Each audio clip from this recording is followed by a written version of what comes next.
Well, there's one less unbeaten because last night, number two Iowa State men's basketball lost to Kansas 84 to 63. So what's that could happen? I apologize for looking at it because I cannot memorize all this stuff. I will say this. Iowa State was actually favored in the game by 3.5, but clearly they did not cover. In fact, they flat out lost the game going away. And Kansas was up 44 to 23 at halftime. Obviously, both these teams scored 40 points, but there's obviously more to the game than that. That's why I'm going to go over the stats. No use for going the last minute of the game. It was a blowout, to say the least. And Iowa State shot 37% from the field on 65 attempts. They made a third of their threes on 27 attempts, 55% on free throws on 11 attempts, 36 rebounds, 17 offensive.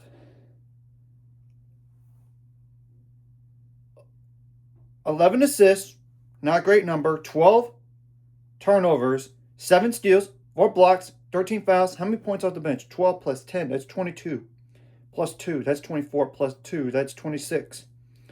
Literally 5 double-digit scores. Literally combined for 10 plus 10, that's 20. Plus 12, that's 12, that's 32. Plus 12, that's 44. Plus 11, that's 55 points. And nobody scored 6 more points in the game for Iowa State, to say the least. Now, Kansas only had 16 bench points. 4 double-digit scores literally combined for... Okay, the non-double-digit scores combined for 24 points. I mean, 3 players with 8. So, 60 points among 4 players. And Kansas shot the ball better in all areas.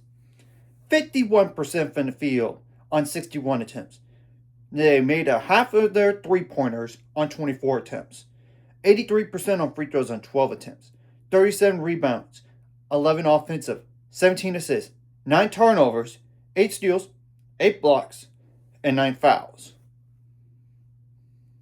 Now I'm going to go the points out turnovers, points in the paint, fast break points as well. Points out turnovers favored Kansas 17 to 4. However, fast break points favored Iowa State 9 to 3. Points in the paint favored Kansas slightly 32 to 30. And let's be real, Iowa State was going to lose the game eventually in the regular season. The Big 12 is just too hard of a conference to go unbeaten all year long. So Iowa State is now 16-1 on the year, 3-1 in the Big 12, while Kansas is 12-5 on the year, 2-2 in the Big 12. And I'm going to just go ahead and say this out loud here. They didn't play their best game against Baylor at Baylor a week ago. Or almost a week ago. I'm just saying, and they got away with it. This time they couldn't. So what's the next 5 games for Iowa State? On Saturday, January 17th, you got to go on the road to Cincinnati. That's a mid-Cincinnati team. Just being real, but let's see what happens. It's the Big 12 after all. Then you got UCF at home, January 20th. January 24th, you got to go on the road to Oklahoma State. And that's an Oklahoma State team that beat a ranked UCF team a week ago. I'm just saying, that's a dangerous game. Then you got Colorado at home, January 29th. And then you get to go on the road to Kansas State.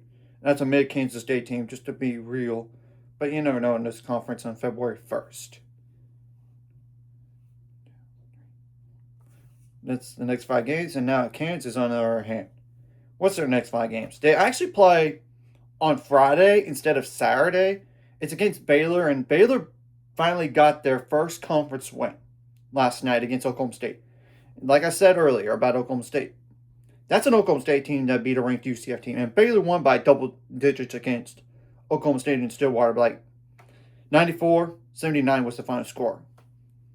So I would not sleep on them necessarily. Yes, I know Baylor's not done well in Allen Fieldhouse, but still. Are you going to have a letdown game here after this great win you got? We'll see. In January 20th, you got Colorado on the road. You never know in this conference. January 24th, you get your rival in Kansas State on the road. Then you get to host BYU January 31st. Yeah, that's a week to prepare for BYU. That's huge. And then February 2nd, you got to go on the road to Texas Tech. That's a tough game. So obviously wait and see what happens about these teams going forward. So anyways, if you like this content, hit the like, subscribe. See you guys later on the road to 800 subscribers. So my goal is 1,000 more. So my mind, this course, like video, comment video really helps the YouTube algorithm.